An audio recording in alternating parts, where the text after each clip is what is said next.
Hi friends, welcome to my channel. நம்ம channel நம்ம இன்றைக்கி என்ன பார்க்க போகிறோம்னு பார்த்தீங்கன்னா, பீட்ரூட் சாதம் தாங்க. ரொம்ப சிம்பிளாக சூப்பராக எப்படி செய்யுதுன்னு பார்க்க போகிறோம். ஸ்கூல் போகிற குழந்தைங்களுக்குலாம் லஞ்ச் பாக்ஸ்க்கு இது செஞ்சு கொடுங்க. ரொம்பவும் சூப்பராக இருக்கும். ஒரு சூப்பரான லஞ்ச் பாக்ஸ் சாப்பாடு எப்படி செய்யுது நம்ம இந்த வீடியோவில் பார்க்கலாங்க. வீடியோக்குள்ள போகிறதுக்கு முன்னாடி நம்ம சேனல் வரைக்கும் சப்ஸ்கிரைப் பண்ணாதீங்க, சப்ஸ்கிரைப் பண்ணிக்கோங்க. நம்ம வீடியோ பிடிச்சி நம்ம மறக்காம வீடியோக்கு லைக் போட்டுவிட்டோம். இப்போ வாங்க வீடியோக்குள்ளே போகலாம். வானலில் கொஞ்சமாக எண்ணெய் சேர்த்துட்டு எண்ணெய் காஞ்சதுக்கப்புறமா ஒரு ஸ்பூன் அளவுக்கு கடுகு சேர்த்துக்கலாங்க. கடுகெல்லாம் பொரிஞ்சதுக்கப்புறமா ஒரு கொத்து கருவேப்பிலை சேர்த்துக்கலாம். கருவேப்பிலை பொரிஞ்சதுக்கப்புறமா 2 பெரிய வெங்காயம் கட் பண்ணி இது கூட சேர்த்துக்கலாம். வெங்காயம் அதிகமாக சேர்த்துறப்போ சாப்பாடு ரொம்பவும் டேஸ்ட்டாக இருக்குங்க. இப்போ காரத்துக்கு ஒரு 6-7 வரமிளகாய் சேர்த்துக்கலாம். அது கூடவே ஒரு 2 தக்காளியை பொடிசாக கட் பண்ணி அதையும் நம்ம இது கூட சேர்த்துக்கலாம். சேர்த்துட்டு நல்லா இந்த மாதிரி கலந்து விட்டுறலாங்க. இப்போ இதுக்கெல்லாம் தேவையான அளவுக்கு உப்பு சேர்த்துக்கலாம்.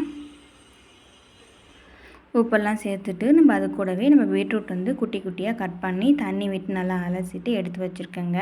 அதையும் நம்ம இது கூடவே சேர்த்துக்கலாம்.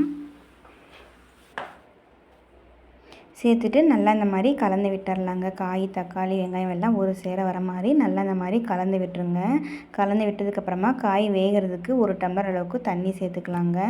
தண்ணி சேர்த்துட்டு ஒரு 10 நிமிஷம் அப்படியே விட்டுருங்க. தண்ணியெல்லாம் நல்லா ட்ரை ஆகட்டும், காயெல்லாம் நல்லா வெந்துடட்டும்.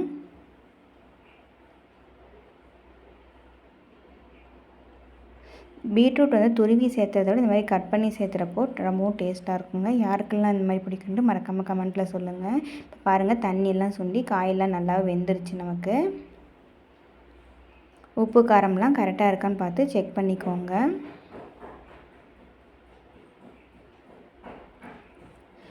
இப்போ இந்த ஸ்டேஜில் தண்ணியிலலாம் சுண்டானதுக்கப்புறமா நம்ம ஸ்டவ் ஆஃப் பண்ணிடலாம். ஆஃப் பண்ணிவிட்டு சுடு சாதத்தை தேவையான அளவுக்கு நம்ம இது கூட சேர்த்துக்கலாங்க. சாதத்தெல்லாம் ஃபுல்லாக இது கூட சேர்த்துட்டு ஃபுல்லாக நம்ம இந்த மாதிரி கலந்து விட்டுடலாம். கலந்து விட்டோம்னா சூப்பரான பீட்ரூட் சாதம் ரொம்ப சூப்பராக தயார் பண்ணிட்டோம் பாருங்கள்.